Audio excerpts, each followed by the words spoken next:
Rain poured relentlessly over the bustling streets of New York City, creating rivers along the sidewalks and soaking anyone who dared venture outside without an umbrella.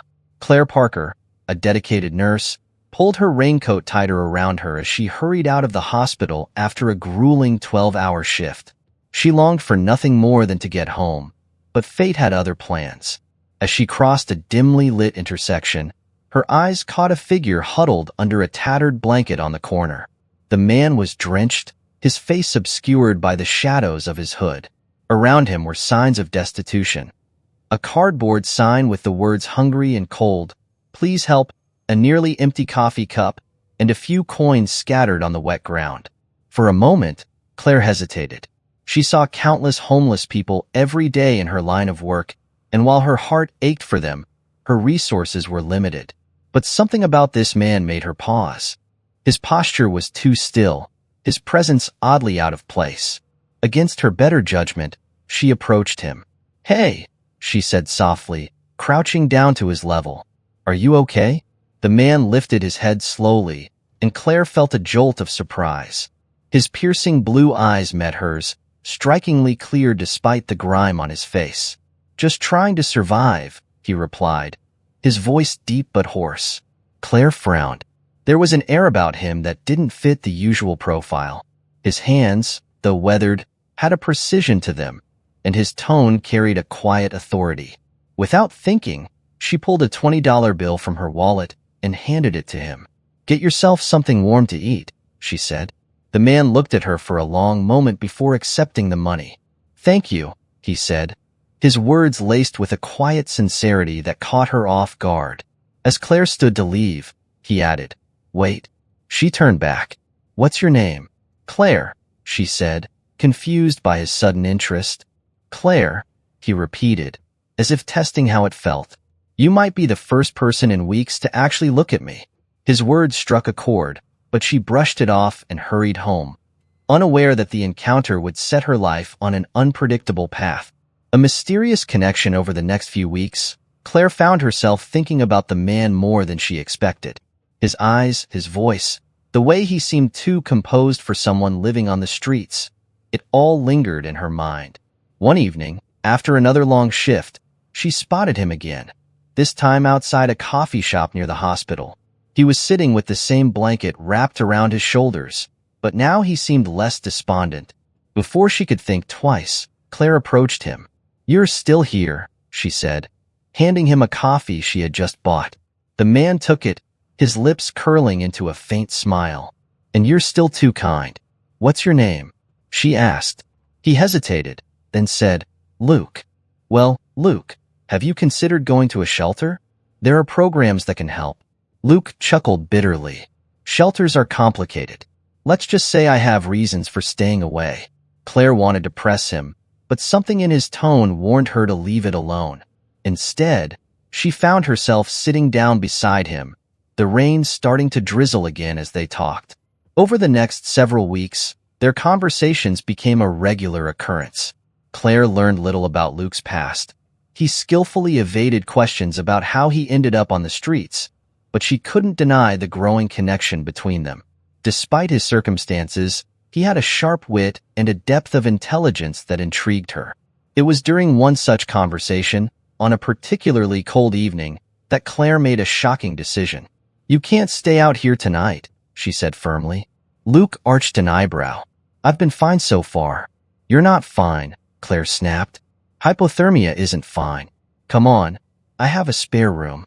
Luke hesitated, his eyes narrowing. "Are you serious?" "Dead serious." For a moment, he looked as if he might argue. But then he nodded, his expression unreadable. The stranger in her home having Luke in her small apartment was surreal.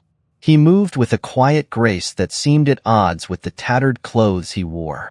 After a shower and a change into some of Claire's late father's old clothes, he looked like a completely different person. And that was when Claire noticed something strange. Underneath the grime and rags, Luke had the build of someone who had once been athletic, his posture naturally upright. There was a subtle refinement in the way he carried himself, as if he had once belonged to a world far removed from the one he now inhabited. "Thank you," he said, breaking her train of thought. "You're welcome," Claire replied, studying him closely. That night, Claire lay awake, her mind racing. Who was Luke, really? Why did he seem so different from anyone she had ever met? The answers came sooner than she expected. A shocking revelation one morning, as Claire prepared to leave for work, she heard the unmistakable sound of her television. A sound she didn't remember turning on. She walked into the living room to find Luke sitting on the couch, staring at the screen. On it was a news report about a tech mogul named Lucas Harrington who had mysteriously disappeared 2 years ago. Her breath caught. The photo on the screen was unmistakable. Clean-shaven, in a tailored suit, and without the wear of street life, the man in the picture was undeniably Luke. He turned to look at her, his piercing blue eyes betraying no surprise. "You've been hiding who you are," Claire said, her voice trembling. Luke, or rather, Lucas, sighed. "It's complicated." "Then start explaining," she demanded. Lucas hesitated, then said, "Let's just say, not everything is as it seems. But if you'll give me the chance, I'll explain everything." Claire stared at him, her world spinning. The man she had taken into her home wasn't just anyone. He was someone who could upend her entire life. And yet, she couldn't shake the feeling that their story was only just beginning.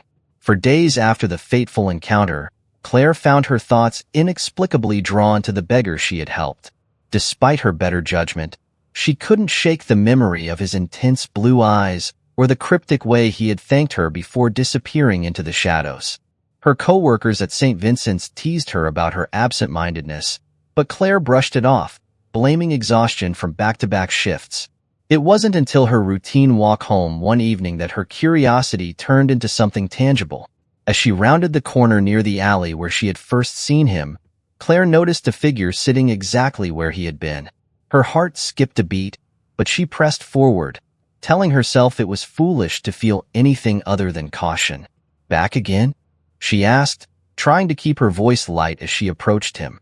The man looked up, and sure enough, it was him. The same piercing gaze, the same unkempt beard, and the same threadbare coat. He gave her a small, lopsided smile. "Looks like I owe you more gratitude, Nurse Bennett," he said, his voice rough but warm. Claire froze. "How do you know my name?" He chuckled softly, his breath visible in the chilly air. "People talk, even to beggars. I overheard it the last time you passed through." Her unease grew, but there was something disarming about the way he spoke. Polite yet mysterious. She noticed now that his coat, though tattered, was made of a fine material, and his boots, though scuffed, were of surprisingly good quality. "You're not what you seem, are you?" she asked, crossing her arms. The man's smile faded, and for a moment, a shadow crossed his face. "I could say the same about you," he replied cryptically. Before Claire could press further, he stood, his tall frame looming over her. For the first time, she noticed how strong he appeared beneath his ragged clothes, his posture straight and confident. "Why are you out here?" she asked, her voice softening. He hesitated, then said, "Let's just say I've fallen on hard times. But hard times don't last forever." Claire frowned. His answer was evasive, but she could sense a deep truth hidden beneath his words. "Do you need help?" He looked at her with an expression she couldn't quite place. Part gratitude, part sadness. "You've done more than enough." "Thank you, Claire." She blinked, startled that he had used her name again. "At least tell me your name," she said, her tone insistent. The man paused, then smiled faintly. "Call me Lucas." And just like that, he disappeared into the night once more, leaving Claire with more questions than answers. A shocking revelation the next time Claire saw Lucas. It was in the most unexpected place, the emergency room of St. Vincent's. She was midway through her shift when a commotion drew her attention to a stretcher being wheeled in by paramedics. "Male, mid-30s, possible concussion," one of them said. Claire's heart stopped when she saw the patient. It was Lucas. Blood matted his hair, and his face was pale but calm. "What happened?" she asked, rushing to his side. "Found him in the park," a paramedic replied. "Said he slipped, but I'm not so sure." Lucas opened his eyes and smiled weakly. Fancy seeing you here, Nurse Bennett, he murmured. Claire felt a mix of exasperation and relief. You should have told me you were hurt. I didn't think you'd care, he replied, his tone teasing despite his condition. As they worked to treat his injuries, Claire noticed something strange. Beneath the layers of grime and dirt, Lucas had a refined appearance. A straight nose, high cheekbones, and hands that looked more accustomed to holding a pen than begging on the streets. Later, when they were alone in the examination room, Claire couldn't hold back her questions. Who are you really, Lucas? She asked, her voice firm. Lucas sighed, his shoulders sagging. It's complicated, he said. Try me. He hesitated, then said, let's just say I wasn't always like this. I had a life, a good one, but I lost everything because of people I trusted. Claire felt a pang of sympathy. That doesn't explain why you're hiding on the streets. Sometimes it's easier to disappear, Lucas replied, to let the world think you're nothing, so they stop looking for you. Before Claire could ask more, a nurse entered the room, ending their conversation. But as Lucas was discharged later that night, he left Claire with one parting remark. Thank you for caring, Claire. You're one of the few who still do. A trail of clues determined to uncover the truth about Lucas, Claire began to dig into his past. She checked local shelters and food banks, asking if anyone had seen him, but most had only vague recollections. Then, one day, she found a clue. A scrap of paper tucked inside Lucas's discharged belongings. On it was a name and an address, neither of which she recognized. Her curiosity burned hotter than ever. Lucas wasn't just a beggar. He was someone with a story she was now a part of, whether she liked it or not. And as she held the paper in her hand, Claire realized that finding out the truth might change everything she thought she knew about him and herself. The following days found Claire torn between her responsibilities at work and the growing enigma of Lucas. She couldn't stop thinking about the slip of paper with the unfamiliar address and name. Her rational mind told her to leave it alone, but her heart urged her to dig deeper. On her day off, curiosity won. Claire hailed a cab and gave the driver the address. As the city's bustling streets gave way to a quieter, more affluent neighborhood, her pulse quickened. This wasn't the kind of place she expected a fallen man like Lucas to be connected to. The cab stopped in front of an imposing iron gate.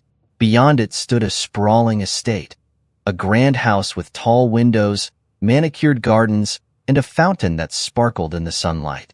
Claire hesitated, unsure whether to proceed, but the mystery compelled her forward. She pressed the intercom button, her heart pounding. A crisp voice answered. Yes? Hi, Claire began awkwardly. I'm looking for someone connected to this address. Lucas? There was a pause before the voice replied, Wait there. Moments later, the gate creaked open, and a tall, older man in a suit appeared. He scrutinized Claire with a mix of curiosity and suspicion. Who are you? He asked. I'm Claire, she said, straightening her posture. I know Lucas. He left this address with me, and I... Before she could finish, the man's expression shifted, a flicker of recognition flashing in his eyes. Lucas, he muttered, almost to himself. Come with me. Claire followed him through the gate, her nerves jangling.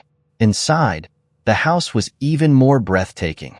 Marble floors, crystal chandeliers, and walls adorned with artwork that looked too expensive to touch. They stopped in a cozy study where the man gestured for Claire to sit. My name is Arthur. I'm a close associate of Lucas, he began, choosing his words carefully. What does that mean? Claire asked, her voice sharper than intended. Arthur sighed. It means Lucas isn't exactly who you think he is. But if he left this address for you, it means he trusts you, which is rare for him these days. What happened to him? Claire pressed. Arthur hesitated, then leaned back in his chair. Lucas was once a very powerful man. He owned one of the largest tech companies in the country, a true innovator, admired by many. But about 2 years ago, his world came crashing down. His business partners betrayed him, framing him for financial misconduct he didn't commit. He lost everything. His company, his reputation, even his family. He's been in hiding ever since. Claire's breath caught. Why would he hide instead of fighting back? Arthur's expression darkened. Because the people who betrayed him didn't just want his company. They wanted to destroy him. Stop at nothing to keep him silent. Confronting his is the information that his emotions swirled. Sympathy, disbelief, and anger at the misfortune. She decided to confront him the next time she saw him. Her chance came sooner than expected. The very next day, as she left the hospital after her shift, she spotted Lucas leaning against the windows. "You've been avoiding me," she said, approaching him. Lucas's smile was faint.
confidence that made people listen, and Crawford welcomed him with open arms.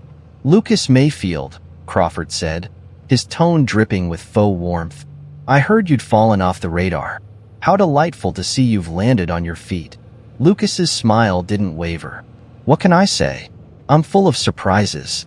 As they exchanged pleasantries, Claire played her role as the supportive partner, but her eyes darted toward the hallway Arthur had mentioned. Lucas was buying time, and she knew it was her moment to act. Excusing herself under the pretense of freshening up, she slipped out of the ballroom and into the quiet corridor. Arthur guided her through the earpiece, leading her to Crawford's office. The door was locked, but Arthur had anticipated that. With a small tool he provided, Claire picked the lock, her heart pounding as she slipped inside. The office was a stark contrast to the ballroom, cold, utilitarian, and devoid of the warmth Crawford projected. Claire found the terminal and plugged in the device Arthur had given her. The screen flickered as data began to transfer. "Hurry," Arthur's voice urged.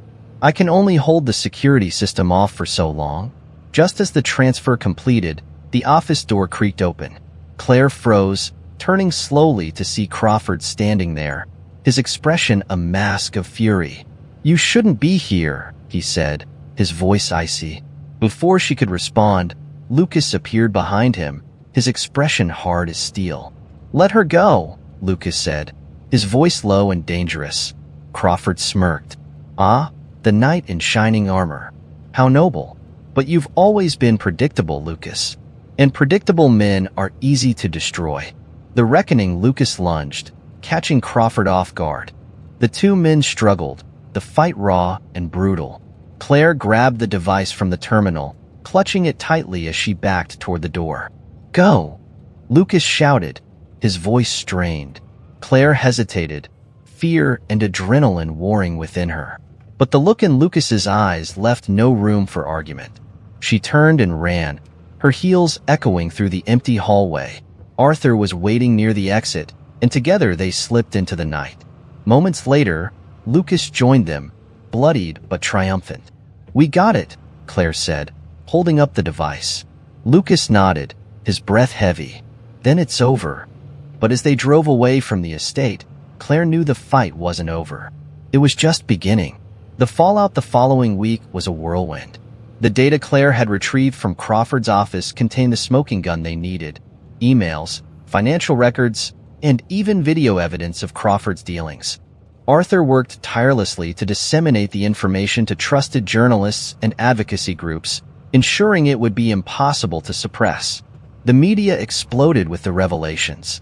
Crawford's empire crumbled under the weight of public scrutiny, his allies scrambling to distance themselves. Lucas's name was cleared, and the network that had destroyed his life was dismantled piece by piece. For the first time in years, Lucas stood tall, free from the shadows that had haunted him. And Claire, who had walked into this battle as an outsider, emerged as an indispensable ally, and perhaps something more. As they stood together on the balcony of the safe house, watching the sunrise over the city, Claire turned to Lucas. "What happens now?" she asked softly. Lucas smiled, a rare warmth lighting his features. "Now, we rebuild. Together." And for the first time, Claire felt that they truly could.